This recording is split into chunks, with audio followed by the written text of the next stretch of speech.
Je présume que vous vous souvenez encore de la Haggadah de Pessah qu'on a dit il n'y a pas si longtemps que ça.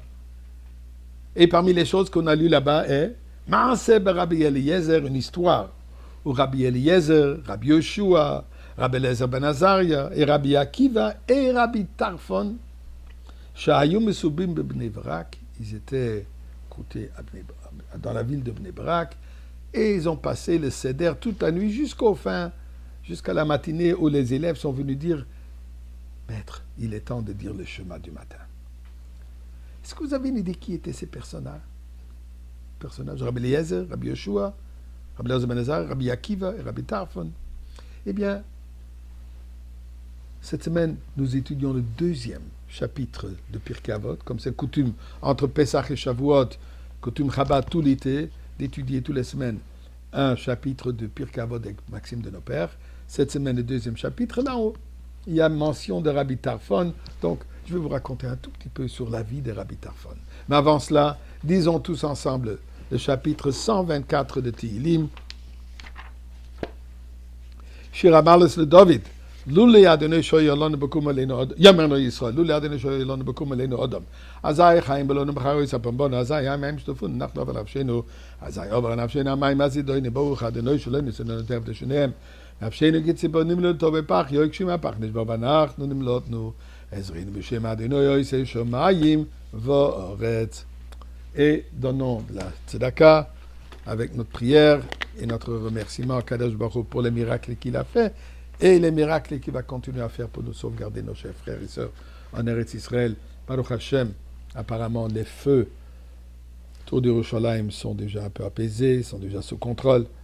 Et il est temps que nous voyons déjà le feu du Beth Amikdash, le feu du ciel qui va descendre sur le Mizbeach dans le Beth Amikdash aujourd'hui. Eh bien, chapitre Bet, Perek Bet, Mishnah Tedvav, la 15e Mishnah, nous dit la chose suivante. Rabbi Tarfon de dire, Hayom Katzer, le jour il est court, Vamlacha Meruba, le travail il est grand. Il parle bien sûr du jour la vie, le travail, Torah et Mitzvot. Et va poalim atzelim. Les employés sont paresseux. Il ne parle pas seulement des employés syndicalisés, il parle de nous. Nous sommes tous un tout petit peu paresseux dans la pratique, dans les mitzvot et l'étude de la Torah. Mais il dit, va sachar, faites attention, la récompense est immense. Et je tiens à vous dire, au balabay dochek, le patron, donc à Kadosh Baruch Hu, il met de la pression. Il veut dire la mettre de la pression, il nous donne la force de pouvoir accomplir tout ce qu'on a à accomplir. Donc, ça c'est le message de Rabbi Tarfon. Qui est Rabbi Tarfon? Eh bien, Rabbi Tarfon, il était Kohen. Parmi les Kohanim, il avait une réputation d'être spécial. Il a même eu l'occasion un jour d'entendre du Kohen Gadol quand il prononçait le nom complet d'Akadosh Baruch Hu. Il était très proche, copain de Rabbi Akiva. D'ailleurs, avec lui, il a passé les Seder. Et à un certain moment, il était aussi son maître, le maître de Rabbi Akiva. Malgré qu'on trouve qu'ils avaient énormément de différences dans l'halakha, différentes opinions, mais ils étaient copains, ils se respectaient. Rabbi Tarfon était excessivement riche. Je ne connais pas les affaires qu'il faisait, quels étaient ses investissements. On verra tout de suite à propos d'un investissement.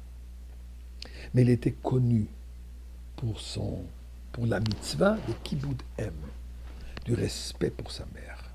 On nous raconte que le matin, ou à chaque fois que sa mère devait sortir de son lit, le lit apparemment il était assez haut, pour faciliter que sa mère puisse descendre confortablement et ne pas tomber, il s'accroutait. Il devenait comme une petite marche pour sa mère de pouvoir descendre graduellement de son lit. Rabbi Tarfon raconte aussi qu'un jour, il marchait avec sa mère et tout à coup, la sandale de sa mère s'est déchirée. Maintenant, elle est restée un pied avec une sandale et l'autre pied nu. Dans la rue, dans la boue, dans la saleté, les pierres. Rabbi Tarfon, il s'allonge, met sa main sous le pied de sa mère et de cette manière, il avance avec elle jusqu'à qu'ils sont arrivés à destination. tel point qu'il a marqué que quand Rabbi Tarfon est tombé malade, la mère a demandé au Chachamim qu'il exauce à Kadosh Baruch Hu, qu'il guérit, et juste dans le mérite de mitzvah de Kibbout il mérite de guérir. Relation entre la mère et Rabbi Tarfon. Un jour, Rabbi Akiva demande à Rabbi Tarfon, est-ce que je pourrais investir ton argent, je voudrais acheter 2 villes pour toi. Bonne idée. Il lui a donné, je crois, 4000 pièces d'or. Et il va acheter les villes. Plus tard, Rabbi Akiva demande, nous, quels sont mes investissements? Il dit, viens, je vais te montrer les villes. Il lui amène à la yeshiva, la salle d'études, il lui montre tous les élèves qui sont en train d'étudier la Torah, et ça, c'est ton investissement. Grâce à toi, ils sont en train d'étudier. Rabbi Tarfon de dire, achète encore des villes comme cela.